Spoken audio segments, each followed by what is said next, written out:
അപ്പം എല്ലാവരും വരെ നമുക്ക് ചടപടയുന്നൊരു നെയ്യില്ലാത്തൊരു നെയ്ച്ചോറുണ്ടാക്കാം. ആദ്യം ആവശ്യത്തിന് കുറച്ച് അരി എടുക്കുക, എന്നിട്ട് നന്നായിട്ട് കഴുകി കുതിർക്കാനായിട്ട് വയ്ക്കുക. എന്നിട്ടൊരു മിക്സിയുടെ ജാർ എടുക്കുക, അതിനകത്ത് ഇഞ്ചി, വെളുത്തുള്ളി, പച്ചമുളക് ആൻഡ് സ്പൈസസ് ഇട്ടിട്ട് ജസ്റ്റ് ഒന്ന് തട്ടിയെടുക്കുക. എന്നിട്ട് 3 സവാള എടുക്കുക, നീളത്തിലരിയുക, എന്നിട്ട് 3 ആയിട്ട് ഡിവൈഡ് ചെയ്യുക. അതിലൊരു ഭാഗം സവാള ചൂടെണ്ണയിലോട്ടിട്ട് നന്നായിട്ട് വറുത്ത് കോരി എടുക്കണം. സൈഡാക്കാൻ കുറച്ച് മുട്ടയും കൂടെ പുഴുങ്ങിയായിരുന്നേ. ഇനി ആ എണ്ണയിലോട്ട് കുറച്ച് സവാളയും ആ മസാലക്കൂട്ടും കൂടെ ചേർത്തിട്ട് നന്നായിട്ട് ഇളക്കി യോജിപ്പിച്ച് കൊടുക്കണം. അപ്പോഴാണ് കറിവേപ്പില ഇട്ടില്ല എന്നുള്ള കാര്യം ഓർത്തത്. അങ്ങനെ എന്നെ കറിവേപ്പില പറിക്കാൻ അയ്യത്തോട്ട് പറഞ്ഞു വിട്ട് ഗൈസ്.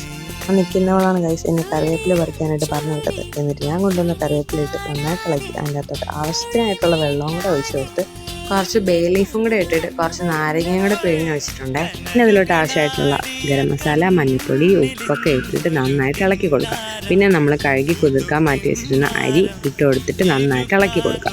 അതിൻ്റെ ഇടയിൽ കൂടെ ഞാൻ ഇളക്കി സഹായിച്ചതാണ് ഗൈസ്. പക്ഷേ നിൻ്റെ ഇളക്കൽ മതി എന്ന് പറഞ്ഞ് എൻ്റെ സ്പൂൺ മേടിച്ച് വെച്ച് അത് അടച്ചു വെച്ച്. പിന്നെ വന്ന് നോക്കിയപ്പോഴത്തേക്ക് ഫുൾ കുക്കായിട്ടുണ്ടായിരുന്നു ഗൈസ്. പിന്നെ അതിലോട്ട് സവാളയൊക്കെ ഇട്ടിട്ട് ഞങ്ങൾ നന്നായിട്ട് മിക്സ് ചെയ്തെടുത്തിട്ടുണ്ട്. 3ാമത്തെ സെക്ഷൻ സവാളയിൽ ഞങ്ങൾ കുറച്ച് സലാഡും കൂടെ ഉണ്ടാക്കിയിട്ടുണ്ട്. എനിക്ക് ഞാൻ മാത്രമല്ല ഗൈസ്, നന്നായിട്ട് വിളമ്പാനും കഴിവുള്ളവളാണവൾ. ആണവൾ. എനിക്കും കിട്ടി മക്കളെ, കിട്ടി. ഇതിൻ്റെ ഇൻഗ്രീഡിയൻസ് ഞാൻ താഴെ കൊടുക്കാം, എല്ലാവരും ട്രൈ ചെയ്ത് നോക്കൂ. അപ്പോൾ ശരി എന്നാ.